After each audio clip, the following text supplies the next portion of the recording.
I'm going to move forward. We have our guest speaker here today. We can't thank you enough for joining us. We have Sean. Make sure that I pronounce your last name right. Geary? Yep, All sounds right, good. I'm on it. He's with Energy Drones and Robotic Coalition, and I cannot wait to hear what he has to share with us today. So I've already made you the co-host, so you should be okay. And then I'm going to pin your presentation, so we should be good. Are we good? Everybody's there. It's We, good. we Everybody see see you. the screen? Yes. Awesome. Great. Howdy and welcome. Thank you so much for letting me join your group and speak to y'all today. I went to the last Coffee and Conversations and really enjoyed that as well, and all the discussion around software for surveying and mapping. First and foremost, I just want to thank absolutely Women in Drones for giving us the opportunity to partner with them. Our industry partnership press release will be coming out shortly, but we're going to be working together to ensure that we have even more crossover between our groups to ensure that as folks who are part of Women in Drones have an interest in the energy and industrial markets, we're available for them and are able to share our resources. So I'll be going through a fairly fast-paced amount of information today, but I promise I'm going to show you the link and I'll drop it in chat and you can go and see all this information. It's all available. It's not gated. You're able to get to any of it. So we brought our resources out during the beginning of COVID-19 to the front for everyone in the global community. So I'll go ahead and get started and just tell you a little bit for those of you who are not familiar with us. We're about 5 years old. We're a community-driven media company that focuses purely on emerging technology and energy. Our Energy Drone Robotics Coalition is about 16,000 plus now. We've grown quite a bit over the last 6 months, but we have a very simple mission. We're dedicated to launching, growing, and scaling enterprise unmanned system operations and data analytics in energy companies. So we're very much a single sector, but as you'll see in a little bit, it's a fairly large one. We really make up 3 different pieces to make up the Energy Drone Robotics Coalition ecosystem, which is our energy asset owners, our drone service providers, and our technology and solutions. So those are all necessary to be successful as an industry that grows. As I was mentioning on energy, sorry about that, the industries we serve, we really are pan energy, which means we cover power generation, transmission distribution, nuclear, fossil, renewable, as well as oil and gas, onshore and offshore, and pipelines, terminals, and chemical, petrochemical, even mining, energy engineering, and maritime. So it's a pretty wide swath, I would say, in that energy sandbox, but just give you an idea of all the different areas that we do cover. These are the humble brag, right, post right here. This is all the logos. People sometimes get confused. Unlike some other organizations, we do not lobby or have any type of membership. You actually just consume information and share information. And that's how you become part of the Energy Drone Robotics Coalition. But people always ask who's involved, so we try to let people see some of the logos of the people who make up that 16,000. How do we get this information out, right? So research reports and surveys, we're doing those all the time, from large benchmark reports to pulse surveys just to come up with what's happening in the industry. We do digital events, formerly live events, but we look forward to the day when those come back. We have a lot of networking opportunities for people as well. And we have a website and community, which I'm going to show you in a bit, that has all the resources, and a weekly email that just gives you, certainly there's enough news out there. This is just news that's pertinent to the energy and industrial markets. Quick plug, we've got our Global Gathering Summit is one of our bigger digital events coming up, November 10th through 12th. And I will send to Desi the link as well as a code, and everybody who's here today can come as my guest, no charge. All right. So I learned that from Okay. Oprah. If you give things away, people like you. They'll listen to your presentation. You Well, get a thank you. ticket. You get a ticket. Everybody gets a ticket. So we'll be getting those to you shortly. Registration announcement actually comes out in a few hours. All right, we're going to go fast here. All right, but I'm happy to go backwards and ask questions. And anyone who wants to reach out, I'll help you find the report or survey that I'm talking about. But we're going an inch deep, mile wide through unmanned systems from the seafloor to the stars. So talking about size, right? A lot of people are like, Sean, how big is the energy market? And I have quite a bit of data here. I just tried to pull two really quick ones for you. Infrastructure and utility inspections made up more than half of all commercial drone activity last year. That was 2019. The energy sector, according to DII, Drone Industry Insights, who's one of our industry partners, largest in 2018 and is forecast to be the largest in 2024. That's on a global basis, including North America. This is just a quick snapshot of drone market size by region. This is a Drone Industry Insiders report that 14 billion in 2018, compound annual growth rate, and they're expecting 43 billion. I will say, of the various forecasts that are out there, Drone Industry Insights seem to do a really good job of backing it up versus some of the ones that come from some of the consultancies that I've seen very, very high triple digits, which don't seem to usually bear out. But these are always guesstimates to a certain degree. But you can see in North America, they're looking to 11 billion. These are just representative. People ask, when we're doing our surveys and benchmarks and such, what types of facilities. And you can see it's a pretty equal amount, of everything, as I mentioned before in the icon slide. So, but people often ask us, is like, well, are you getting information from everybody? I was like, yeah, we pretty well do. And let me share some of those insights with you. So this is from a recent benchmark survey. When you look at, a lot of people are confused because they don't understand. Only about 2/3 of our coalition are currently operating UAVs in their energy ops. And people are like, oh, I would have thought it would be 100% or much higher. Well, the reason is there's a lot of energy companies and industrial firms who aren't. And I'm sure you run into them all the time. As part of your business, there's new young engineering companies or construction companies or old school pipeline companies or rural co-op who say, not haven't used drones yet. We're still doing it with manned aircraft, or we're doing it with ground manned inspection. So that we still see a small portion that has not moved over yet in even a proof of concept or field trials. Number of years people have been in the business, pretty young industry, regardless of how old anyone is. So you're not seeing a large number who's been here. I'm sure some of y'all might bend this curve, but remember, this is looking at hundreds of companies and a lot of new pilots or internal people who are operating, we have gotten their 107 and been trained, who are linemen or work on pipeline asset inspection or in a petrochemical or chemical plant. So that just gives you a quick idea there.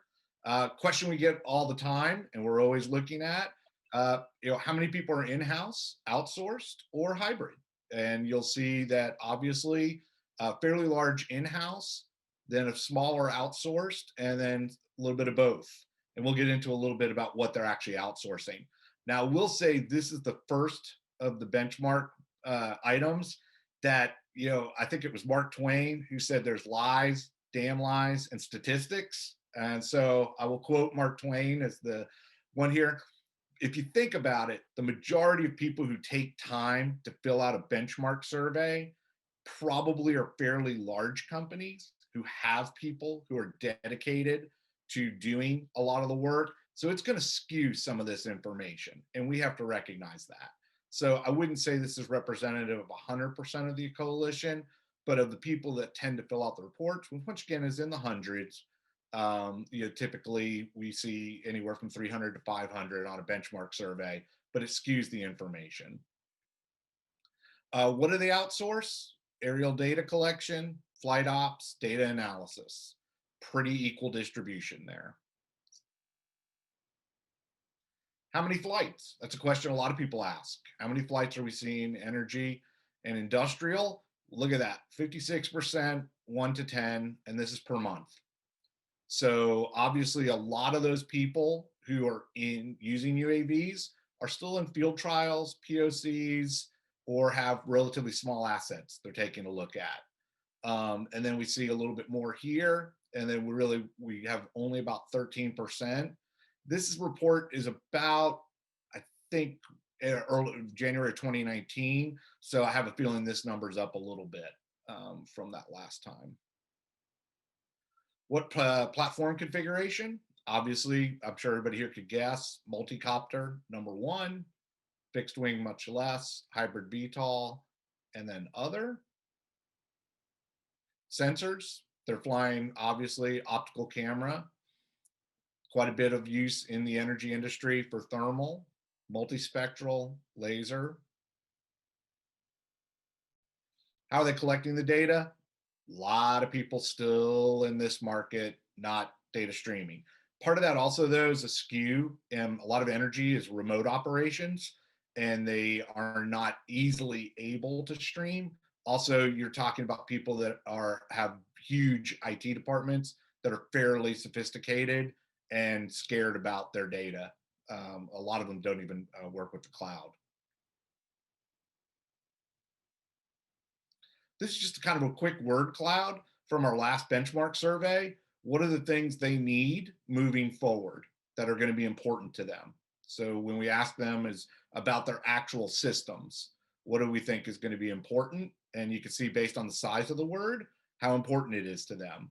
So number one with bullet, endurance, which obviously, as you can imagine in energy, is pretty dang important. This is a recent Pulse survey. I thought y'all might have an interest in it. It's around COVID-19. And we asked them how many of their projects with unmanned systems and operations have been impacted. This was done in late March, early April of this year, obviously. Heavily reduced, about 30%, lightly reduced, just under 40%. And then you're looking at 17% same, no impact, and 13% of accelerated because of the use of autonomous. The secondary question we asked them was, and you'll see smaller numbers here, this is about 166. Pulse surveys, we only go out once for about 48 hours. So we get a lot of answers very quickly, but we don't get as many as we do for a benchmark survey. Majority thought they would be back Q3, and we've seen that, particularly at turnarounds, shutdowns. For those of you who know that terminology, you have to service your equipment in a refinery or petrochemical or power generation facility on a regular basis, and they have to eventually do that work.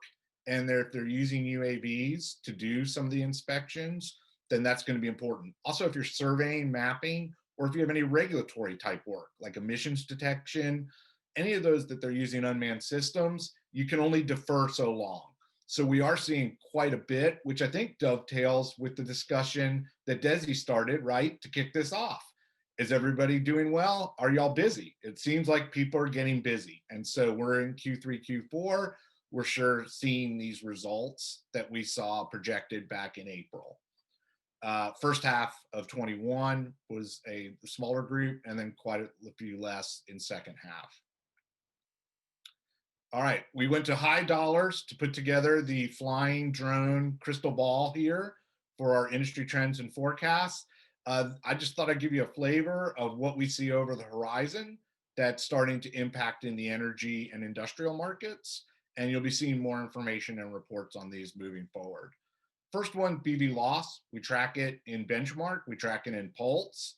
I think we have at least 2 reports on this from energy companies who are using this in power and oil and gas, as well as there's several video sessions with interviews with folks about what they're doing.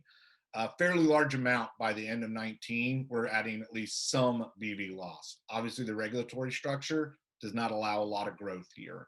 Technology is coming along quite nicely. Autonomy is the other big one. For anyone who also works in ground autonomous, you'll be familiar with these levels, 0 through 5. 0 is obviously no automation, 100% manual, piloted, line of sight. And then it goes all the way to full automation, able to use AI tools both on board as well as in their flight planning.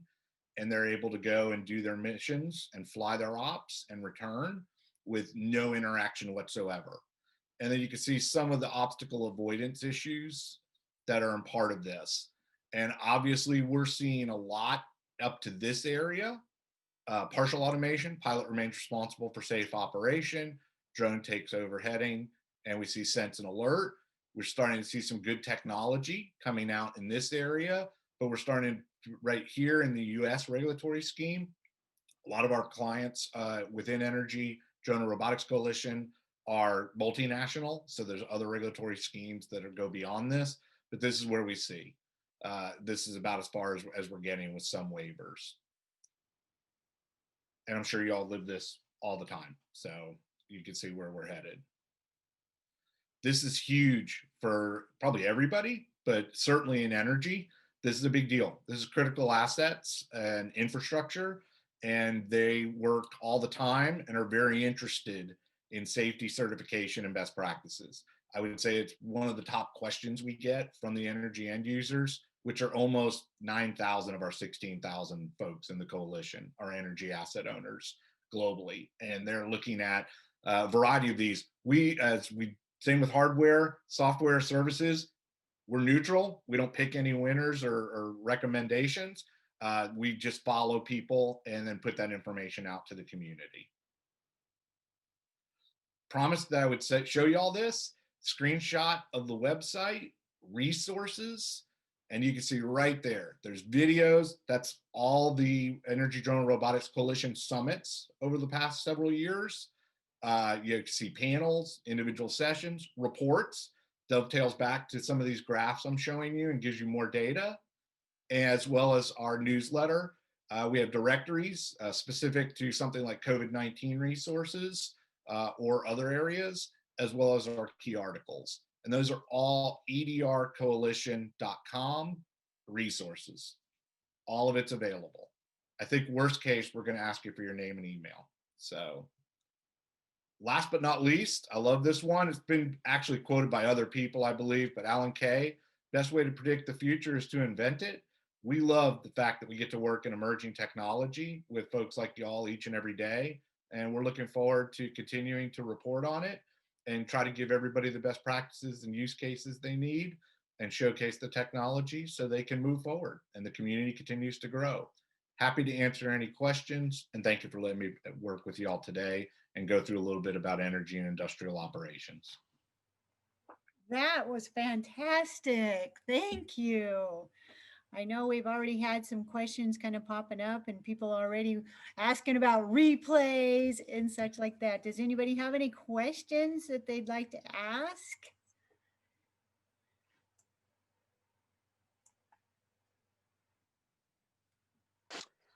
Hi, good morning, Ashan. My name is Eugenia, and I'm a student at Maricosa TCI, and I'm currently taking their pilot and UAV ROV course. What I really was interested in what you were talking about was the maritime. I'm hoping that I can take the knowledge and skills to offshore. How much of students, like not students or maybe interns or entry level positions, if any, do you guys have or may have? Mm-hmm. Sure. Thanks for asking, and great question. It's a huge, big part of making sure that we're bringing up the future. So we actually do quite a bit around STEM programs at the university level, all the way to middle schools, as far as getting people involved. But specifically to your question, a lot of the folks who are energy asset owners have internships in their UAV and unmanned systems and aeronautics programs. And I would definitely take a look at that. Duke Energy has a strong one each and every year. Chevron, Shell, a lot of them. Unfortunately, I don't know that we have a directory of those, but you're giving me an idea to go back to our team with, and maybe that's something we could put together. So make it Okay. easier on you, so you're not having to search through. We might be able to put together a quick directory. We try to do that whenever possible. So I'll see if we can get something put together and get back to Eugenia on that. But there's actually quite a few that are building programs because they want to have people in a pipeline for the future, and that's important to them. Great. Thank you.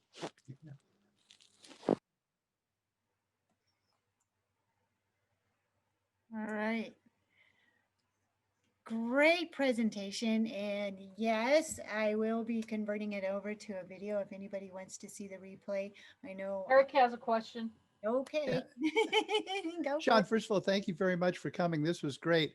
I would absolutely love to hear more about the middle school program since I have a middle schooler. But on a broader topic, I wonder if you would care to comment on the difference between an in-person trade show and a virtual trade show. I'm hearing very mixed reviews from my client. I'm a patent and trademark attorney, not I fly drones for fun, but I'm hearing some very mixed reviews on the virtual trade show versus a real trade show. Could you comment on that? Sure, happy to. I think we all had a pretty steep learning curve over the last 6 months. For those who are just starting to run virtual events, unfortunately, they're still in that learning curve.